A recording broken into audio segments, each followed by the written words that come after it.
Takumi finds himself transported to another world, standing before the goddess Nolan. The first thing she does is offer a heartfelt apology, explaining that his summoning was a complete mistake. She reveals that when a summoning spell is cast, it typically targets a random group of Earth's losers to transport them to another world. However, Takumi's life was actually going quite well, so he wasn't supposed to be included. Unfortunately, due to a mishap, he was swept up in the summoning process along with everyone else. The blame falls on the Holy Sidonia Empire, which recklessly activated the summoning spell. Since Takumi wasn't intended to be summoned, Nolan brought him directly to her instead of sending him to Sidonia with the other summoned heroes. Takumi asks Nolan if she can simply send him back to Earth, given that his summoning was a mistake. Unfortunately, she explains that it's not possible. Out of sheer anger at Sidonia for using the forbidden summoning spell, she immediately removed it from this world's magical laws, ensuring that no one could travel between worlds anymore. As a result, Takumi is now permanently stuck here.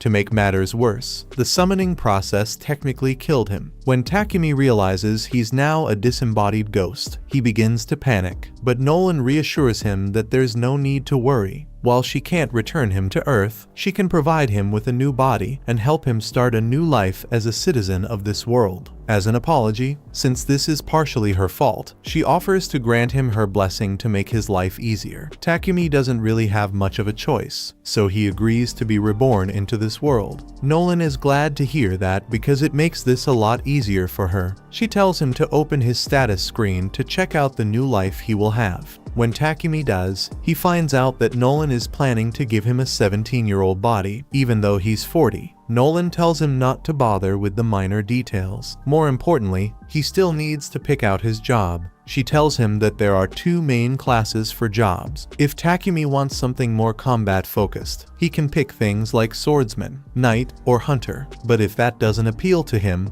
he could always pick one of the production jobs instead. Takumi isn't too keen on the idea of fighting, so he opts for a production-focused job instead. Nolan proceeds to embed the job into his soul, along with several extra blessings, before sending him on his way, completely forgetting to provide any sort of tutorial. Takumi crash lands in the middle of a forest, and after managing to get back on his feet, he catches his reflection in a nearby river. It's then he realizes he's truly become a different person, and to his amazement, his arthritis is gone. Deciding to make the most of his new situation, he checks the bag Nolan left with him to see what he's been given. Inside, he finds some food rations and money, which means he doesn't need to worry about starving for the time being. Takumi checks his status screen and sees that Nolan really went all out, granting him an impressive array of useful skills. Among them, he notices elemental magic, so he decides to test it out. Holding out his hand, he calls out "Water Ball,"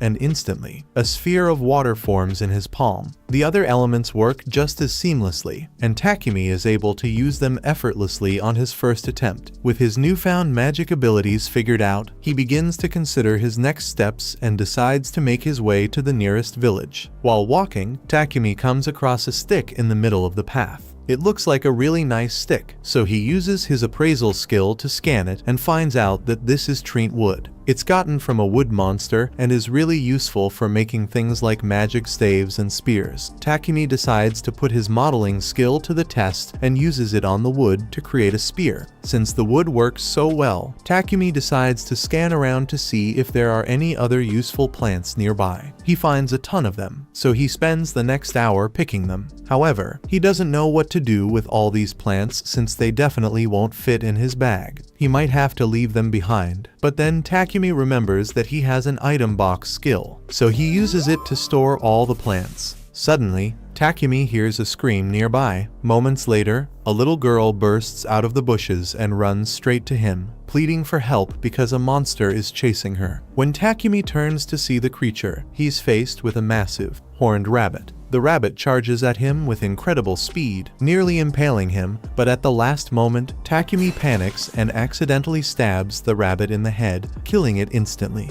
He's stunned that a beginner like him managed to defeat such a creature, and assumes it must be thanks to Lady Nolan's blessing. In reality, the goddess had nothing to do with it. It was pure dumb luck. After his fight, Takumi is granted the job title of warrior, much to his dismay, as he had hoped to avoid combat entirely. However, he sets that aside for now and checks to see if the little girl is unharmed. She introduces herself as Molly and assures him she's fine, explaining that she was out gathering herbs but wandered too far from Board Village and ended up getting attacked. When Molly mentions a village, Takumi gets excited and asks if he can go there. Molly agrees to guide him, but first points out that the rabbit's meat is delicious and asks if he's planning to take it with him. Realizing it would be a waste to leave it behind, Takumi stuffs the rabbit into his item box. Only then does it hit him that he just revealed his item box skill in front of Molly, even though he intended to keep it a secret. Resigned to his slip-up, Takumi follows Molly as they begin their journey to the village. At the same time, the other people who got summoned have just arrived in the Empire of Sidonia, and they are incredibly confused about what's going on. None of them are hurt, but they have no idea where they are. All of a sudden, they hear someone call out to them as heroes. A woman approaches and tells them that they are no longer in their original world and that they have been summoned to use their power as heroes to save this world. She introduces herself to them as the Empress of the Sidonia Empire, Elizabeth, and one look at her face makes the kids realize that she's shady as hell. Just then, Akane's unique skill kicks in, and it seems Nolan granted her the blessing of revelation. If she follows her gut instinct, she will naturally arrive at the right answer. And right now, Akane's gut is telling her that Elizabeth is a traitor, so she can't be trusted. By the time Takumi arrives in Board Village, Molly's parents come out to greet him and thank him for rescuing their daughter. Molly's father introduces himself as Banga, while her mother is Martha. They express their admiration for Takumi, assuming he must be a very responsible person to have traveled such a long distance on his own. Takumi takes the opportunity to ask if it would be possible for him to stay in the village for a while, explaining that he has nowhere else to go. Banga and Martha warmly welcome him, but mention that, unfortunately, there isn't an inn in the village, so there's currently no place for him to stay. However, they suggest a solution. The villagers can build him a house. Soon, the entire village gathers around an empty plot of land, ready to get started. Wanting to contribute in some way, Takumi decides to use his earth magic to flatten the ground for the foundation. It's the first time he's used magic on such a large scale, and the effort nearly causes him to pass out from mana depletion.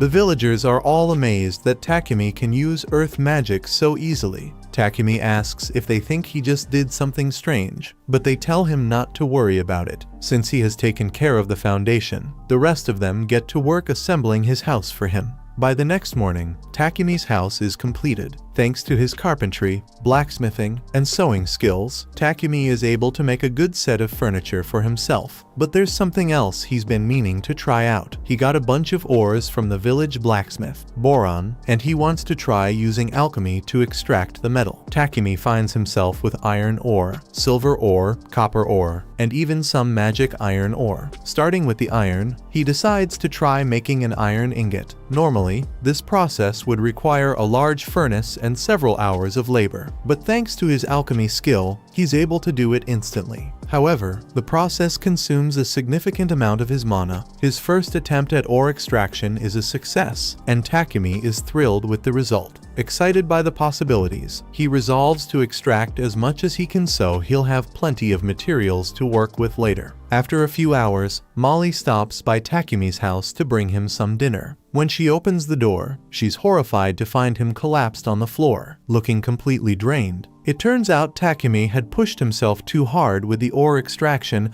and came dangerously close to dying from mana depletion. Luckily, Martha and Banga gave him a recovery potion, bringing him back to normal. While Takumi is eager to continue practicing his alchemy, he had to promise them he wouldn't overdo it again. Over time, Takumi extracts a bunch of iron, copper, and even a bit of gold, allowing him to make a ton of useful tools. Once he is done with his alchemy practice, he spends time with Boron in the forge, learning how to make all kinds of weapons. The blade he forges turns out really well, and once Boron is done making the sheath, it will be complete. Takumi's blacksmithing skill is now at level 40, so he's done practicing that for now and decides to move on to something else. Takumi approaches Banga and asks if he can borrow a couple of potions. Banga agrees without hesitation, but he mentions that the potions he has are basic and might not be very useful. Takumi assures him that's fine, explaining that he just needs an example to use as a template. He plans to create his own potions using the herbs he collected from the forest. Impressed by Takumi's initiative, Banga offers his full support and even says he'll buy some potions from him once the first batch is ready. Takumi thanks Banga and, with the basic potion in hand, begins crafting his own version. He uses hillock leaves and water to create it, carefully following his process. Once finished, he pours the potion into a glass jar and compares it to the one Banga provided. Both are blue,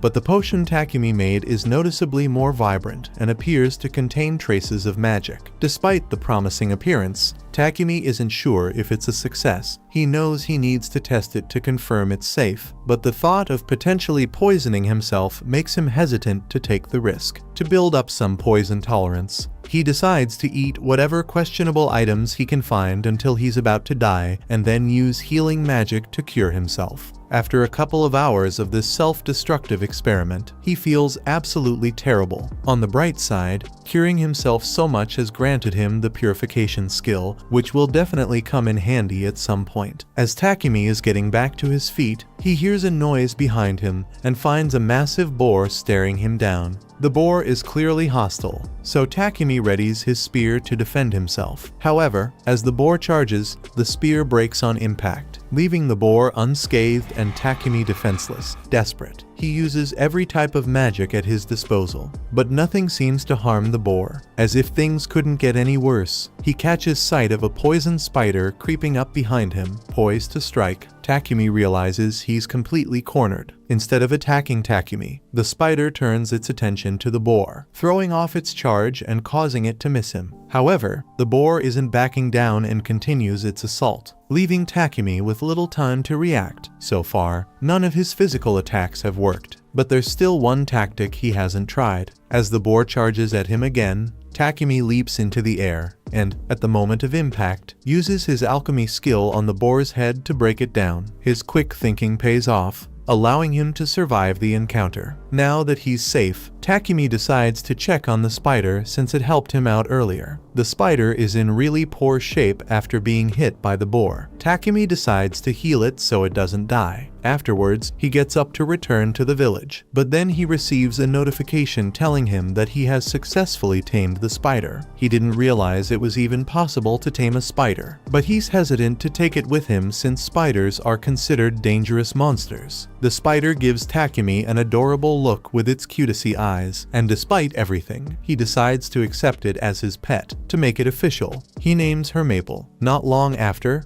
Takumi returns to the village, proudly showing off the massive boar he managed to kill. The villagers are impressed by his feat, but their amazement grows even more when they see the poisonous spider he's tamed. No one has ever accomplished such a thing before, leaving them in awe of Takumi's abilities. Putting that aside, Takumi suggests that the villagers share the boar since there's no way he can finish it on his own. That evening, the village throws a grand feast in his honor. While everyone else is enjoying the festivities, Banga approaches Takumi with the valuable leftovers from the boar and advises him to sell them in the nearest city, Bolton. With that, Takumi decides that Bolton will be his next destination. Meanwhile, Goddess Nolan has been keeping an eye on Takumi and is delighted by how well he's doing. One of her fellow goddesses questions her intentions, asking what she hopes to accomplish by giving Takumi such extraordinary treatment. After all, she provided him with a special body, a unique blessing, and even sent him back an entire year before Sidonia activated the summoning spell. Nolan, however, simply replies that she doesn't have any specific motive. She's just following what she believes to be the right thing to do.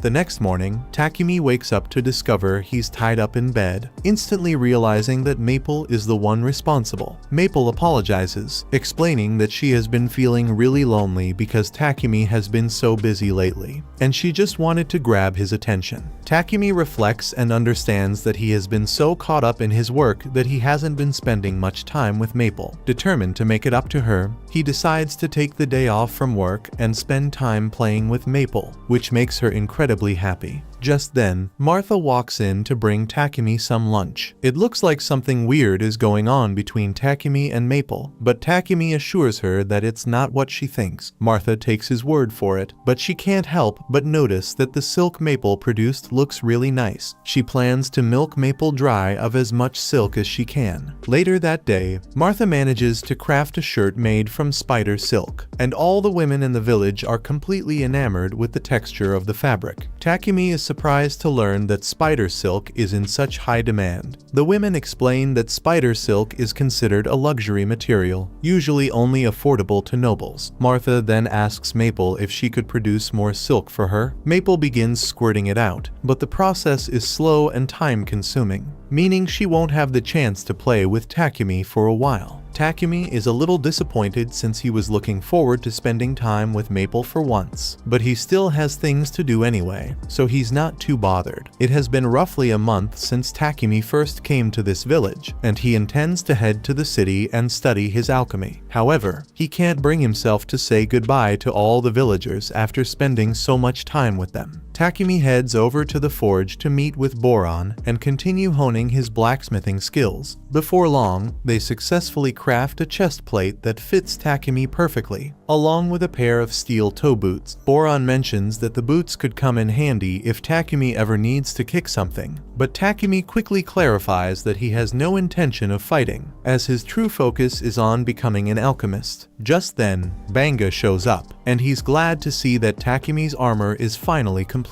However, he admits he's going to miss Takumi once he's gone. He knows Takumi can't stay here forever if he wants to expand his production business. It's the logical move for him to head to the city, where he can sell more goods and get a reliable supply of materials. A trader from Bolton is going to come to the village in a couple of days, so Banga arranged for Takumi to ride with him on his way back to Bolton. Though they're sad to see him leave, they understand it's for the best and encourage Takumi to start getting his things ready. Grateful for all their support, Takumi thanks them and begins heading back to his house to pack up. On the way, he crosses paths with Martha, who is carrying a bucket of meat. Curious, he asks what she's up to, and Martha explains that she's on her way to dispose of the innards of a horned rabbit that Banga caught. She mentions that while the innards are considered the tastiest part of the rabbit, they require careful processing to eliminate any diseases or parasites. This village doesn't have the equipment necessary to do that, so she has to throw the meat away so no one gets sick. However, Takumi tells her that won't be necessary since he can just purify the meat. He bends down and uses purification magic, so the meat in the bucket should be safe to eat now. While Martha is indeed thankful, she is equally stunned that Takumi can use light magic. She tells him that he probably shouldn't reveal he can use light magic when he leaves this village because very few people in this world are capable of it. If people found out, it would draw a lot of unwanted attention. Takumi takes her warning to heart and vows to be cautious about revealing his powers. However, while he remains in the village, he decides to use his abilities to improve their quality of life as much as possible. Using earth magic, he constructs a sturdy brick wall to enhance the village's security. For added convenience, he installs a water pump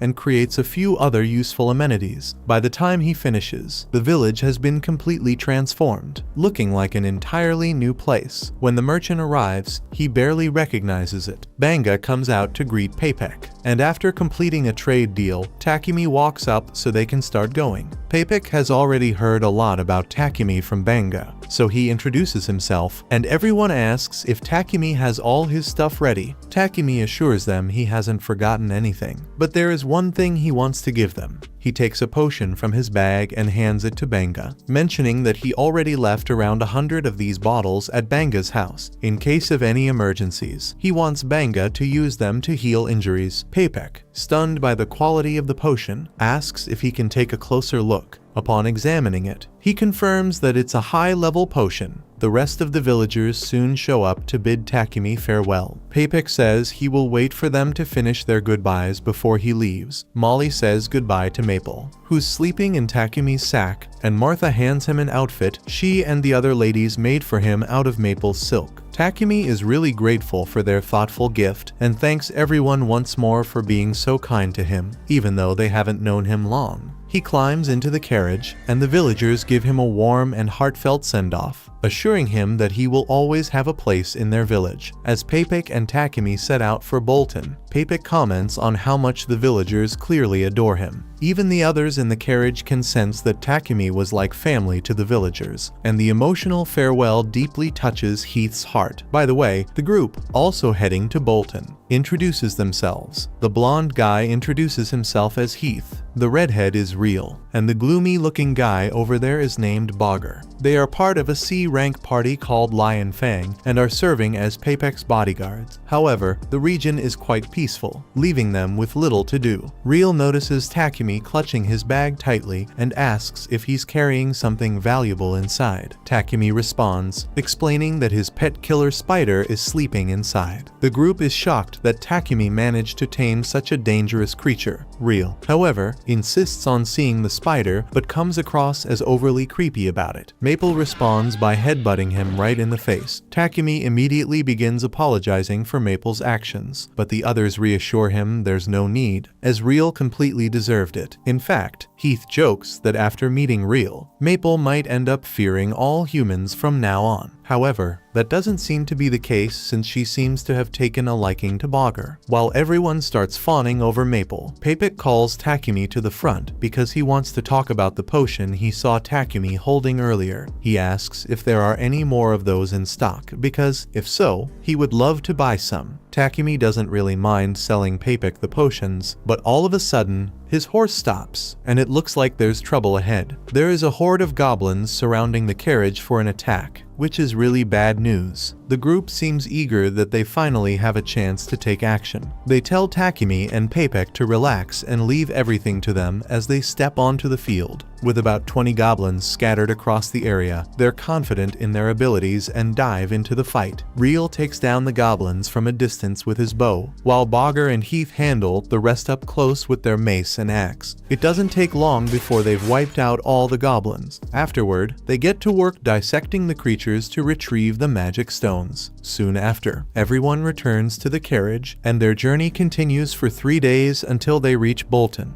Upon entering the city, the Lion Fang members head to the Adventurers Guild to report the success of their bodyguard mission. Takumi accompanies them, as he also needs to register with the guild to remain in the city. Takumi would have preferred to join the Alchemist Guild, but since there isn't one in the area, he's left with no choice but to register as an adventurer instead. Hans, the receptionist, explains that Takumi can use the Adventurer Guild card as a form of identification, and as long as he completes at least one simple quest per month, the card will remain active. Takumi proceeds to register as an adventurer and introduces Maple as his pet. After all the registrations are complete, Takumi heads to Papik's trading company to work on a deal for the potions. He has roughly 100 of 3 different potions in stock, and all of them are extremely high quality. Papik is prepared to pay 10 silver coins for each healing and stamina potion and 50 silver coins for each mana potion. Takumi does some quick math in his head and realizes that he would make over 7 million yen. Takumi feels that the amount of money mentioned is far too much, but Papik explains that he could have earned even more if he already had an established reputation as a producer. With that in mind, since Takumi plans to work as a producer in the city, Papik suggests finding a house with an attached workshop for convenience. However, this makes Takumi realize that he hadn't even considered where he would live once he arrived in the city. Papik decides to help him out a little and calls for his assistant, Thomas, so he can show Takumi a good property with an affordable rate. However, when Takumi finally sees the house, it looks way more like a mansion, so he doesn't think he can afford it. Thomas assures him that the mansion is quite affordable and guarantees that there are no ghosts here, so he won't have to worry about that. Takumi spots the workshop connected to the house and starts thinking seriously about purchasing it, as it would be ideal for his work. With the money he made from selling potions to Papek, he has enough to afford it. After considering it for a while, he decides to move forward and tells Thomas that he'll buy the mansion. Thomas is glad to hear that and says he will get started on the paperwork immediately so Takumi can move in tomorrow if he wants. As they're walking through the city streets, Takumi smells something foul in the air. Thomas can tell that the smell is bothering Takumi, so he explains that the foul stench is coming from the sewers. Wealthy individuals use magical purifiers to cleanse their sewage, but the main city sewers lack such a luxury. Magical purifiers are incredibly rare, as they can only be discovered in ancient ruins or dungeons, making them far too costly to install in the city's sewer system, while priests are occasionally hired to manually purify the sewers using magic. The sewers remain filthy for the majority of the time. The next day, Takumi and Maple move into their new house, and the first thing Takumi wants to do is find a solution to the sewer problem. He gets a piece of quartz and clay from Papek's company, and after using magic to shape it, he combines fire magic with space-time magic to bake it quickly. After doing that for a while, Takumi's mana is completely drained, so he has to drink a couple of mana potions. On the bright side, he does manage to complete his creation,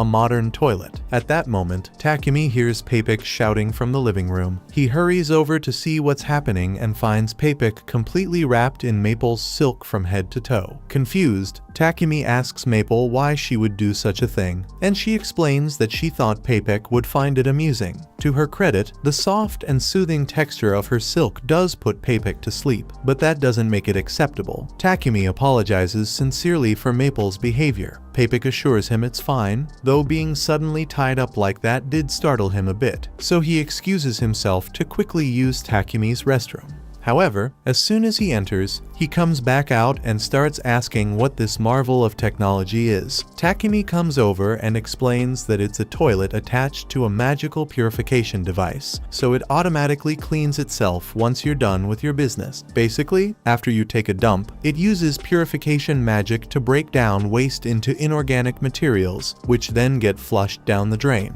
The setup makes perfect sense to Papek, but he points out that the only way such a thing could have been created is by someone with an aptitude for light magic. This makes Takumi realize he may have slipped up, as Martha had explicitly warned him against openly using his light magic. Worried, he asks Papek to keep this a secret. Understanding Takumi's concerns, Papek agrees not to tell anyone. However, he's so impressed that he insists on having some of these toilets and asks Takumi if he could make 100 of them. Takumi is hesitant to agree, as making just one toilet was a lot of work. But since Papek is so insistent, he agrees to do it as long as Papek can provide the raw materials. Papek is really happy to hear that, but he can't expect Takumi to make all those toilets by himself. So, he suggests that Takumi should make a slave contract. Takumi is startled by the suggestion, as he would never consider owning a slave. Papek explains that if Takumi wants to keep his abilities hidden, having a slave to assist him might be the safest option,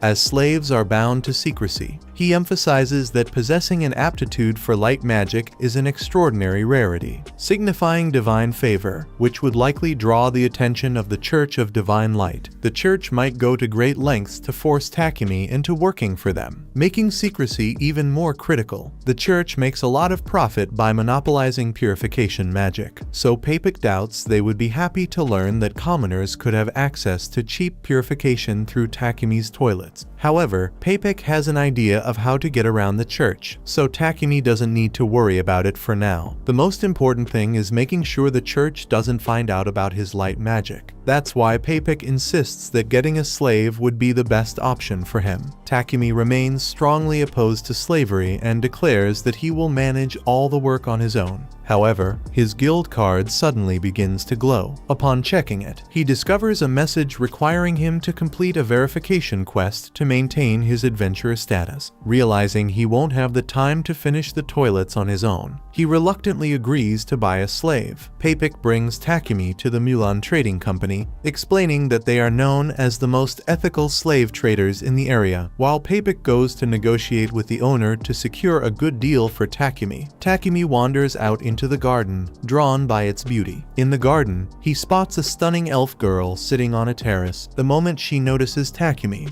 she immediately tells him to leave. A short while later, Papik introduces Takumi to Mulan, the owner of the slave trading company. He informs her that Takumi is interested in purchasing a slave, although he points out that Takumi was quite hesitant about the idea. Curious, Mulan asks Takumi if there's a particular reason for his reluctance. Takumi then explains that in his homeland, the practice of buying and selling people was abolished long ago, making it difficult for him to come to terms with it here. Mulan acknowledges Takumi's concerns, but reassures him that, in this nation, the rights and privileges of slaves are at least maintained to a certain degree. Here's how it essentially works. The owner is responsible for providing the slave with essential needs like food, clothing, and shelter, while the slave is expected to fulfill specific duties outlined in their contract. The contract also includes a clause preventing either the master or the slave from causing lethal harm to the other. Takumi finds this arrangement reassuring, as it essentially turns the slave contract into something resembling a regular job with clearly defined rules. Mulan goes on to explain the different types of slave contracts. For instance, those who become slaves due to debt are contracted until they earn enough to repay what they owe. Permanent contracts, on the other hand, are typically assigned to criminals or war captives as an alternative to execution. However, most slave contracts result from people being illegally forced into slavery by bandits. Papik suggests that a war slave would be the best choice for Takumi since they cannot leave their master without permission. While Mulan can arrange this, she asks why it's so important for the slave to be bound in such a way. Papik starts explaining Takumi's exceptional production skills and the need to protect his secrets, but Mulan insists on hearing the reasoning directly from Takumi. Takumi clarifies that, as a producer, he wants to focus on his work, but managing quests from the Adventurers Guild makes that difficult. Living in a mansion, he also needs help with its upkeep. Moreover, due to certain unique skills he has, he needs assurance that his slave won't disclose any information about him. Lastly, because his quests involve harvesting ingredients and could be dangerous, he requires a slave who is also a skilled fighter to ensure their safety. Mulan quickly understands that Takumi doesn't have any bad intentions, but she firmly refuses to let him make a single slave handle both housework and combat. She's willing to do business with him only if he agrees to purchase 2 separate slaves for the roles. With that in mind, she mentions that she knows someone who would be perfect as a housekeeper and calls Maria into the room. Maria, who was forced into slavery as a child, has been trained extensively in reading, writing, mathematics, and general housekeeping, making her an excellent candidate for the job. Maria confidently states that she's capable of managing all the housework for a mansion on her own, which reassures Takumi.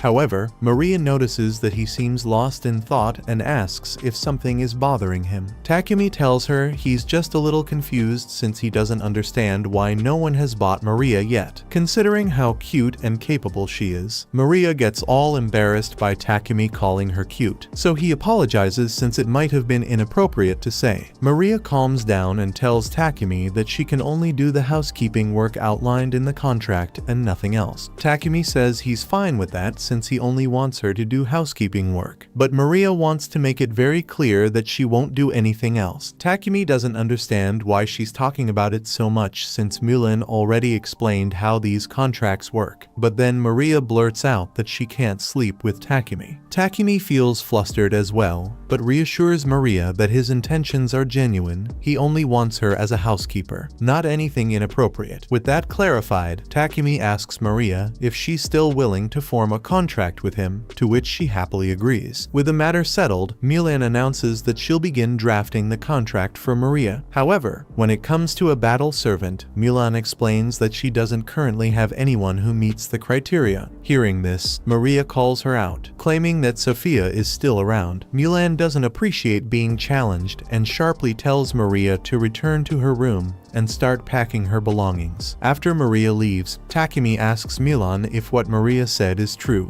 Mulan confirms that there is indeed a battle slave in the building, but warns that Sophia might not be a good match for him due to her many issues. Mulan attempts to end the conversation, but Takumi, intrigued, requests to meet Sophia. Reluctantly, Mulan agrees and takes him to her room. When they arrive, Sophia is startled to see that the visitor is the boy she encountered in the courtyard earlier. Mulan explains Sophia's background, revealing that she was captured as a war slave during the conflict between the Kingdom of Triaria and the Kingdom of Yugur events that took place over 50 years ago. Takumi is shocked to discover that Sophia is over 50 years old, leading Mulan to explain that the Kingdom of Yugur was an elf nation, and elves naturally have much longer lifespans. Mulan then details why Sophia has struggled to form a contract with anyone. She bears a noticeable scar on her ears, and both her right hand and left leg have limited mobility. These physical issues alone make her unsuitable for most seeking a battle slave, but on top of that, she has also lost her ability to use elemental magic, a defining trait of elves indicating she might be cursed. Given all this, Mulan doubts that Sophia could be of any help to Takumi on his quests. Despite her concerns, Takumi insists on assessing the situation himself and requests some time alone with Sophia. Mulan hesitantly agrees and leaves the room. Once they're alone, Takumi gently holds Sophia's face and looks into her eyes. Though he's not fond of using appraisal on people without consent, Takumi feels it's necessary to understand what he's dealing with. When he examines Sophia's status screen, he's stunned to see that her stats are incredibly high. While her injuries and curse do limit her abilities, Takumi realizes that if he can fix those issues, she would be an ideal battle companion. Soon after,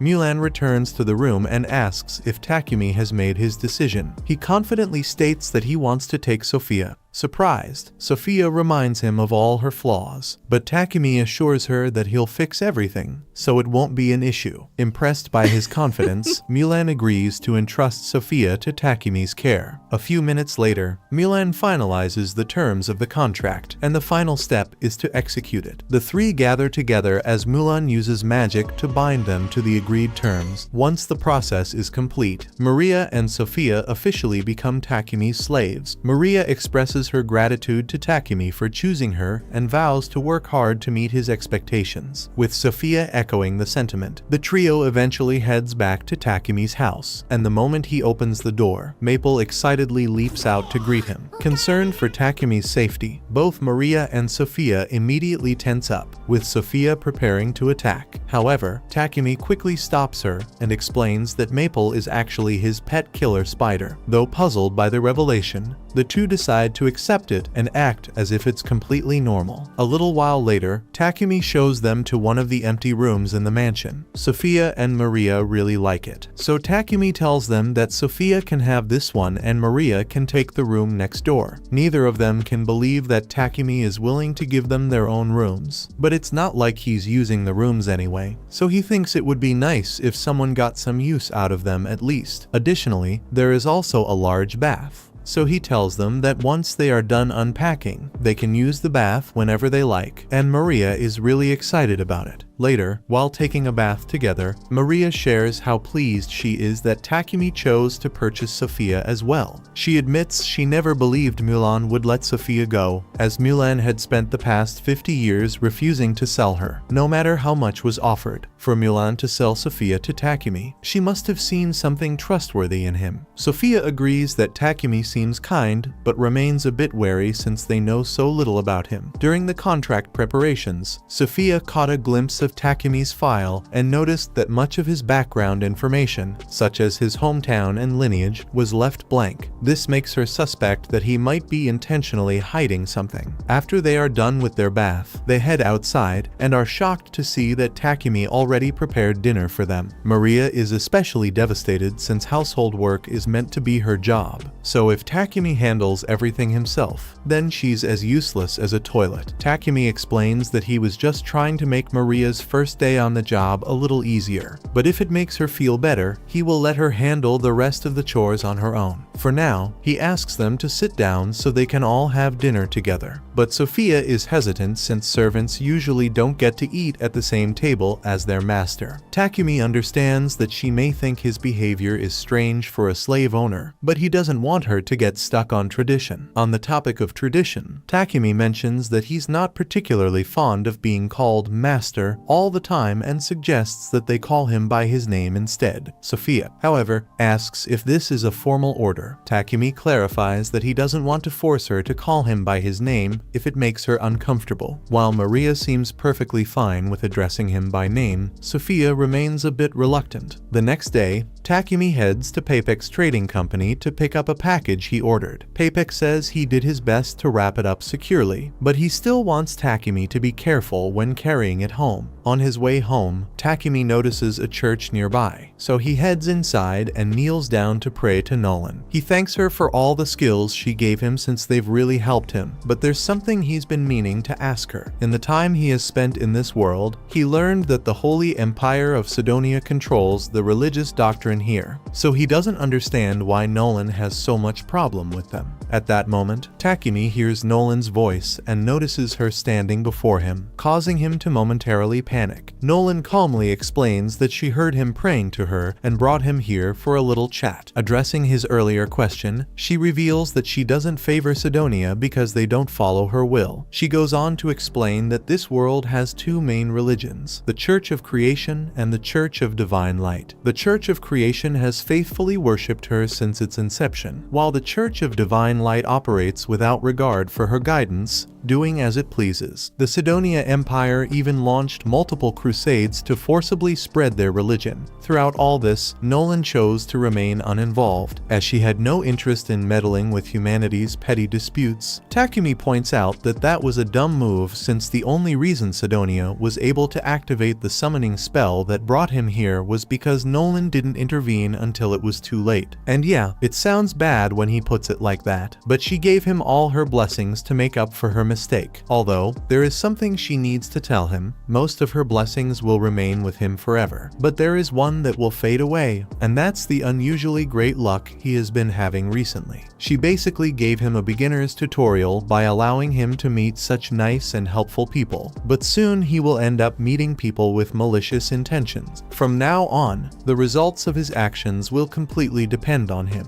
Shortly after, Takumi arrives home, only to trip over Maple, who eagerly greets him. Sophia and Maria rush to check on him, but when Sophia tries to take the package he brought, he quickly stores it in his item box to keep her from touching it. He then informs them that he'll be working in his workshop for a while and requests not to be disturbed. Sophia, noticing the package was wrapped in high-grade magical paper, grows suspicious, suspecting it might contain something dangerous. Unable to ignore her doubts, she follows Takumi to his workshop. There, she is shocked to witness him dipping a knife in poison, deliberately cutting himself, and immediately healing the wound. His actions seem bizarre and unsettling. When Takumi casually mentions Maria's name during his experiment, Sophia's suspicions intensify, leading her to believe he has sinister intentions toward Maria. She tries to attack him, but overwhelmed by exhaustion, collapses on top of Takumi instead. Takumi checks her status to figure out what's wrong with her, and he discovers that she is suffering from extreme exhaustion, likely due to her curse. A wound like this normally wouldn't be that difficult to heal, but because of the curse, it takes a lot of effort for Takumi to finally heal her hand. Once he's done, his light magic levels up. He later carries Sophia up to her room, and since his light magic leveled up, he now has enough power to dispel her curse, so he pours all his magic into it, and eventually, he's able to fully heal Sophia as well as lift her curse. She's still unconscious due to exhaustion, but she should be fine once she gets a little rest. A couple of hours later, Sophia wakes up, and upon seeing Maria, she urgently warns her to run, convinced that Takumi is completely insane based on what she witnessed earlier. Maria, however, has no idea what Sophia is referring to, but she's more certain than ever that Takumi is a genuinely good person. To prove her point, Maria holds up a mirror for Sophia, revealing the changes Takumi has made. Sophia is stunned to realize that her body has been healed and her magic restored. Determined to understand, Sophia steps outside to confront Takumi, who confirms that he successfully removed her curse. He explains that it required enduring significant pain and effort to level up his skill, but he reassures her that she doesn't need to feel burdened by it. After all, he had promised to heal her. Sophia comes to the realization that she had entirely misjudged Takumi. Overwhelmed with gratitude for the kindness he has shown her, she kneels before him and solemnly vows to serve him faithfully for the rest of her life.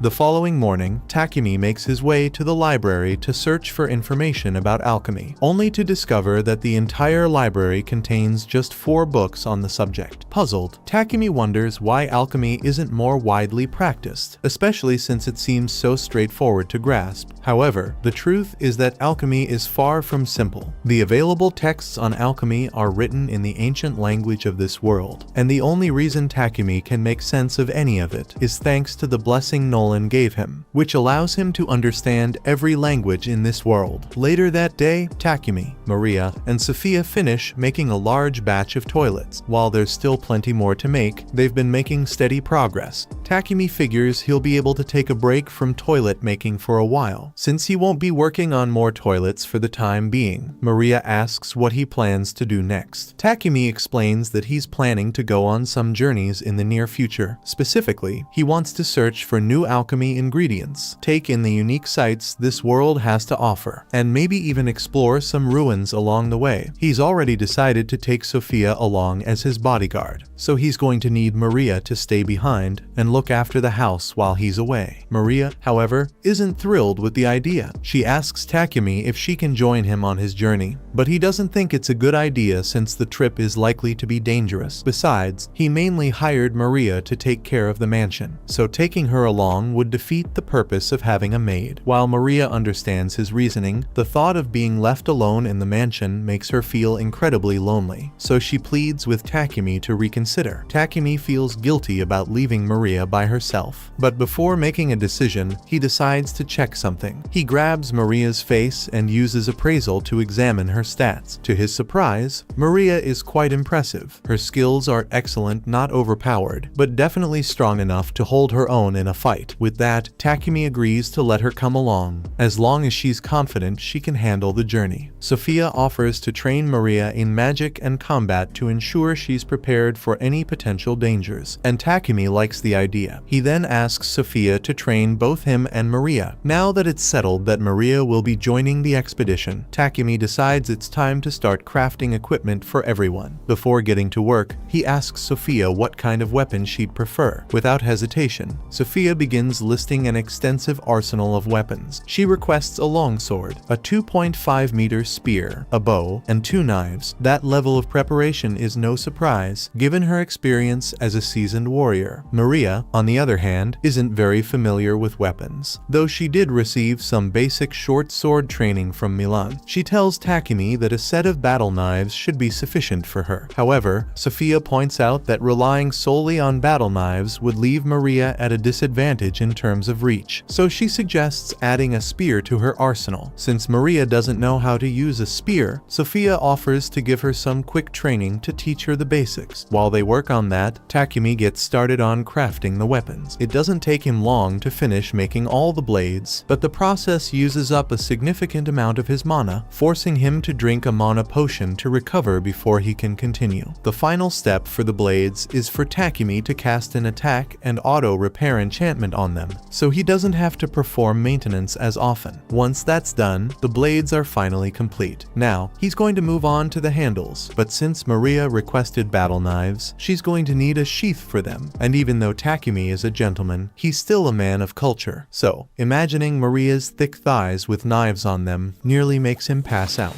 Next up, Takumi needs to craft armor for the girls. Instead of directly asking them to let him take their measurements, he comes up with a more convenient solution. He opens his item box and pulls out 2 life-size dolls of Maria and Sophia that he had previously created using his appraisal X skill. Just don't ask why he made them in the first place. As for the armor itself, Takumi plans to make it using maple silk and some of the carapace and hide he got from the armored boar. When it comes to the design, he's never had the chance to make armor for others before, so he decides to let his mind run wild and try out all his outfit fantasies with those dolls. After several days and multiple redesigns, Takumi finally presents the armor to Maria and Sophia, and it looks fantastic on them. He asks if they like it, and both are genuinely surprised by how perfectly it fits, especially since Takumi never took their measurements. It's almost as if he had exact replicas of them. Suddenly, Maple starts to spill the beans about the dolls Takumi used, but he quickly covers Maple's mouth before she can say anything further. To divert their attention and avoid suspicion, Takumi shifts the conversation, asking them what they think of the weapons he crafted for them. Sophia pulls out the sword Takumi made for her, and she says it feels perfect. The same goes for Maria as she tests out her battle knives, and she is grateful for the equipment he made for her. There's one more thing Takumi made for the two of them, so he pulls out some rings and tells them it should help with their magic casting. Sophia and Maria accept the rings, but they feel bad about troubling Takumi so much since rings like these are bound to consume a ton of mana. Takumi admits that it was exhausting, but it helped him level up his ice and lightning magic, so it was well worth the effort. Once all the equipment had been tested, the three of them head to the guild so Takumi can register Maria and Sophia as adventurers. Since it's their first time at the guild, Maria and Sophia are both assigned the H rank. While they're there, the receptionist reminds Takumi that he needs to complete at least one quest to maintain his adventurer status. Takumi then heads over to the mission board to look for a suitable quest. He's aiming to pick an H or G rank quest to keep things simple, but Sophia suggests he go for a higher difficulty quest instead, as it would help him raise his rank more quickly. A couple of bastards overhear that Takumi is H rank, so they think they can intimidate him into running away so they can have fun with Sophia and Maria. They tell Takumi that they are all D rank, so there's no way he could handle them all at once, and they have no problem with beating up a random guy for fun. Maria is about to step in and knock some sense into these idiots, but Takumi stops her and says he will handle it himself. He's absolutely terrified, but these guys not only disrespected him, but more importantly, they disrespected his friends, so he can't back down. The D-rank adventurers are insulted that an H-rank rookie like Takumi would dare to challenge them, so the pot-bellied guy throws a punch at him with all his strength. Takumi doesn't even bother dodging, letting the punch land, but the only one who gets hurt is the D-rank guy, as he ends up breaking his hand from the impact. Suddenly, the guild master, Barak, arrives on the scene, demanding to know what happened since fighting is strictly forbidden in the guild. Initially, he assumes Takumi is the one at fault because Takumi is completely unharmed, while the other guy has a broken arm. However, Maria quickly defends Takumi, insisting he didn't do anything wrong. The receptionist also steps in to confirm their story, explaining that all Takumi did was stand there and take a punch to the face. The guild master still wants to get to the bottom of this, so for now, he asks someone to drive the potbelly guy away and tells Takumi and his party to come with him since he has a few questions to ask. He believes that Takumi was just defending himself, but he doesn't understand how he did it and would like an explanation. Takumi is a little uncomfortable about revealing personal skill information, but the guild master assures him that all this information will remain confidential. In that case, Takumi explains that when the guy threw the punch at him, he opened his item box and pulled out a bit of charcoal, which he then used to cover his body for defense. To make sure he wouldn't get hurt, he synthesized the charcoal into diamond. That explains how he broke that guy's fist without doing anything. While they're on the subject, the guild master suggests promoting Takumi to D rank immediately. It's clear he has the skills to qualify, and having a higher rank would deter fools like the last guy from targeting him just because he's accompanied by attractive women. However, Takumi feels it wouldn't be right to receive an automatic promotion for such a reason. Hans then proposes that Takumi and his party take on a few challenging quests to earn their rank promotion fairly. Both Sophia and Maria think this is a solid idea, so Takumi agrees to go along with it. The quest they were assigned involves exterminating goblins and kobolds and gathering marrow herbs. They head out into the forest to begin. Maple acts as the group scout and warns them that there is a group of 4 goblins ahead. Sophia takes the initiative and volunteers to handle the first 2, so she dashes forward and cuts them down in one swing. The remaining 2 are tripped up by Maple's web, and once they fall to the floor, Maria and Takumi stab them through the neck. Takumi is pleased with how well they've been handling the monsters, but he can't help but notice just how many they've been encountering in this area. They've already taken down nearly 100 goblins and kobolds, which leads Sophia to suspect that there might be a monster encampment nearby. If that's true, then it's highly likely that a goblin general is present as well. A goblin general is a C-rank monster, meaning it would usually require at least 5 D-rank parties to defeat it. But with Sophia's spirit magic, Maria's earth magic, and Takumi's elemental magic, she is confident that they should be able to beat it. Takumi still feels a bit uneasy about taking on such a challenge, but since Maria and Sophia seem so confident in their strength, he's willing to go along with it, not to mention they still have Maple on their side. Out of nowhere, Maple informs Takumi that she's about to evolve and can no longer participate in the fight. Takumi nods in understanding and opens a pocket dimension for her to rest in. However, this leaves Sophia and Maria full of questions, wondering when Takumi learned to create pocket dimensions. Takumi casually dismisses their curiosity, claiming it's just one of his skills. More importantly, he points out that with Maple out of commission, they won't have as much support as they initially planned. Despite this, Sophia remains confident that they can still manage to succeed. They soon arrive at the goblin camp, and after a little reconnaissance, Sophia concludes that there are around 400 goblins here. Takumi asks her if they really have to fight all those goblins, and normally they would. But Sophia's reconnaissance also revealed that there are no humans in the area, so they are free to blow this place up with magic. The 3 of them prepare their strongest attack spells, and all at the same time, they unleash hell on the goblin camp. By the time they are done, almost all the goblins have been killed, so the only ones left are the goblin general and a few of the goblin knights. Sophia decides to take on the goblin knights, leaving Takumi to deal with the goblin general. Instead of engaging it directly with his spear, he chooses to set it on fire, quickly finishing it off. Once they confirm that all the goblins have been eliminated, they collect the magic stones and head back to the guild, completely drained from all the effort. The 3 of them can barely stand. Hans is astonished that they managed to complete their quest and even defeat a goblin general in just half a day. He then asks them to step into the meeting room because the guild master wants to have a word with them. Barak is both amazed and angry that Takumi would do something as reckless as face an entire goblin camp with this single party. But just as he is about to begin scolding Takumi, his pocket dimension opens up,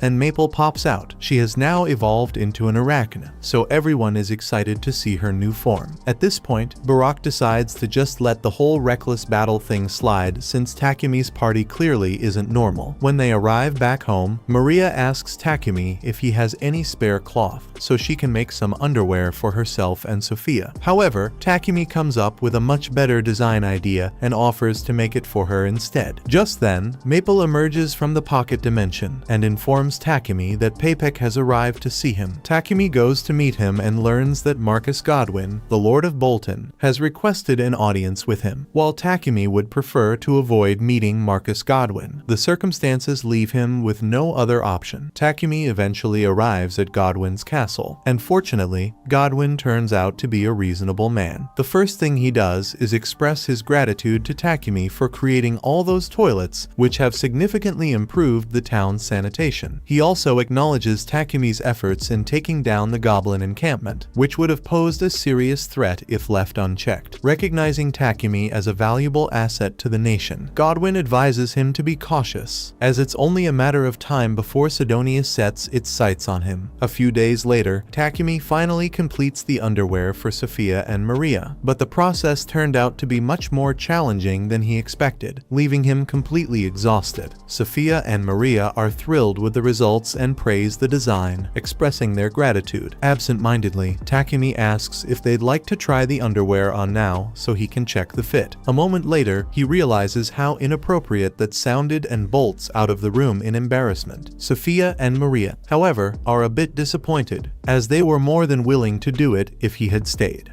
A few days later, Takumi needed to cool down, so he chose refrigerators as his next project. Once he completed them, he explained to the girls that these fridges would help keep food cold, preventing it from spoiling. They were all thrilled as they felt the chilly air coming from the appliance. To make the refrigerators, Takumi combined iron, chromium, and nickel to produce stainless steel, then incorporated a magical device infused with cooling magic. Maria expressed her gratitude to Takumi, as she could now prepare meals using fresh ingredients whenever she wished. Takumi planned to give one of the fridges to Maria, while the other two would be sent to Papik for him to sell. With that task completed, Takumi was ready to move on to his next project. Sophia asked if he was planning to create something new again, but in reality, Takumi was considering upgrading their equipment instead. There were a few adjustments he had been wanting to make ever since their battle with the goblins, and with their upcoming journey, he wanted their gear to be in the best possible condition. With that in mind, he decided to craft a set using mithril and adamantite. Takumi went to the guild to ask Hans if there were any blacksmiths around who had experience working with mithril and adamantite. However, since these metals were extremely rare, there weren't many craftsmen with the necessary skills. If Hans had to make a guess, the only ones capable of handling them would be the dwarves from Namstal. But since that was far away, traveling there wasn't an option for Takumi. Takumi resigned himself to the fact that he wouldn't be able to find a suitable blacksmith after all. However, just before he left, Hans mentioned a city called Horas, located northwest of the kingdom of Barkila. If Takumi traveled there, he should be able to find some mithril and adamantite. The only issue was that gaining access might be tricky, as only members of the blacksmith guild were permitted to enter the mines. Fortunately, Hans had a clever way to work around the rules. Hypothetically speaking, if Takumi were to accept a quest to eliminate the monsters that had appeared in the mine and, purely by chance, happened to stumble upon some mithril in the process, well, nothing would be preventing him from extracting the metals himself. At that moment, the guild master suddenly appeared and mentioned that he had the perfect quest for Takumi. He explained that the guild had been running low on treant wood recently, and with winter approaching, they needed someone to gather more. Since treants often roamed near the Horas mines and Takumi was already looking for a reason to go there, the guild master figured he wouldn't mind doing a bit of wood collecting along the way. Moreover, since Takumi was already planning to head there, the guild master wanted him and his party to escort someone as well. However, this was beginning to feel like a lot of work, since Takumi had never taken on an escort mission before. He asked why the members of Lion Fang couldn't handle it instead. The guild master explained that Lion Fang was currently out on a separate mission, so they couldn't do it, and Takumi was the only other person he could ask.